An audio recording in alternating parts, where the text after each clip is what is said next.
মহামান্য রাষ্ট্রপতি জনাব মোহাম্মদ শাহাবুদ্দিন তার স্বাক্ষরযুক্ত পদত্যাগপত্র আজ 24শে জুলাই 2026 9 শ্রাবণ 1433 তারিখে রোজ শুক্রবার অপরাহ্ন 5:01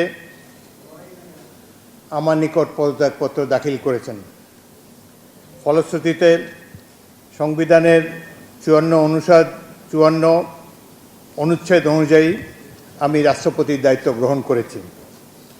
পদত্যাগপত্রটি আমি গ্রহণ করেছি এবং জাতীয় সংসদ সচিবালয়ের রেকর্ডে সংরক্ষণ এবং প্রয়োজনীয় প্রশাসনিক কার্যক্রম গ্রহণের জন্য নির্দেশ প্রদান করা হলো। কেন তিনি পদত্যাগ করেছেন এটি নিশ্চয়ই জানার কৌতূহল আপনাদের মধ্যে রয়েছে।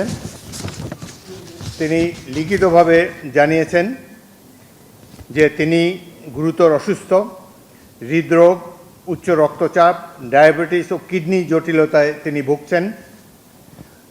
তার হৃদযন্ত্রে বাইপাস সার্জারি হয়েছে। ইদানিং স্বাস্থ্য পরীক্ষার অটোনমিক নিউরোপ্যাথি নামে রোগ শনাক্ত হয়েছে। এই রোগের কারণে তিনি মাঝে মাঝে অচেতন হয়ে পড়েন।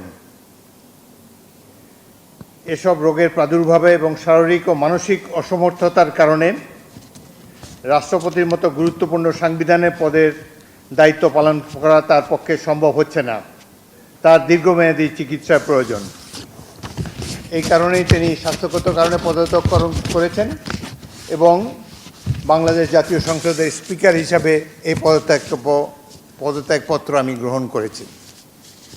সংবিধানে ইতিমধ্যে আপনারা জানেন যেদিন আমি স্পিকার হিসাবে শপথ নিয়েছি সেই দিনই ভারপ্রাপ্ত রাষ্ট্রপতি হিসাবেও শপথ নিয়েছি যদি প্রয়োজন হয়।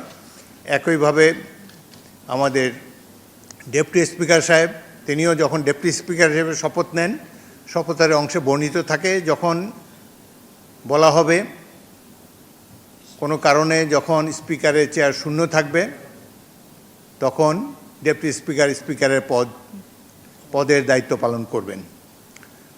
সুতরাং আজকে বাংলাদেশের নানা ধরনের কথাবার্তা আমি দুপুরে এসেই শুনছি। দেখা গেল যে এটি প্রকৃত, তিনি শারীরিক অসমর্থের কারণে পদত্যাগ করেছেন। আমি তার মঙ্গল এবং সুস্বাস্থ্য কামনা করি এবং আমার মনে হয় তিনি মাফিয়া সরকারের আমলে নির্বাচিত হলেও বর্তমানে জনগণের ভোটে যে সরকার নির্বাচিত হয়েছে তার প্রতি তিনি সমর্থন এবং শ্রদ্ধা প্রকাশ করেছেন সবসময়ই। আমি তার মঙ্গল কামনা করি। বাংলাদেশের রাষ্ট্রপতির পদত্যাগ একটি গুরুতর ঘটনা। এর সাথে দেশের ভালো মন্দও জড়িত। রাষ্ট্রপতি একজন মানুষ, তিনি অসুস্থ হতেই পারেন এবং তিনি রোগেরও নাম প্রকাশ করেছেন, লিখিতভাবে জানিয়েছেন তিনি কি রোগে ভুগছেন এবং মাঝে মাঝে তিনি অচেতন হয়ে পড়েন। এর জন্য ডাক্তারের সার্টিফিকেটের কোনো প্রয়োজন নাই, যিনি যেখানে নিজেই এটি দাবি করেছেন। সুতরাং আমরা আশা করি এই পদত্যাগের ফলে সকল ধোঁয়াশা পরিষ্কার হলো, কোনো ধরনের বিশৃঙ্খলা বা কোনো ধরনের বিরূপ মনোভাব কিংবা কনফিউশন যাতে এসব ব্যাপারে না ঘটে। রাষ্ট্রপতি পদত্যাগ, এর আগেও রাষ্ট্রপতিরা পদত্যাগ করেছেন বিভিন্ন কারণে।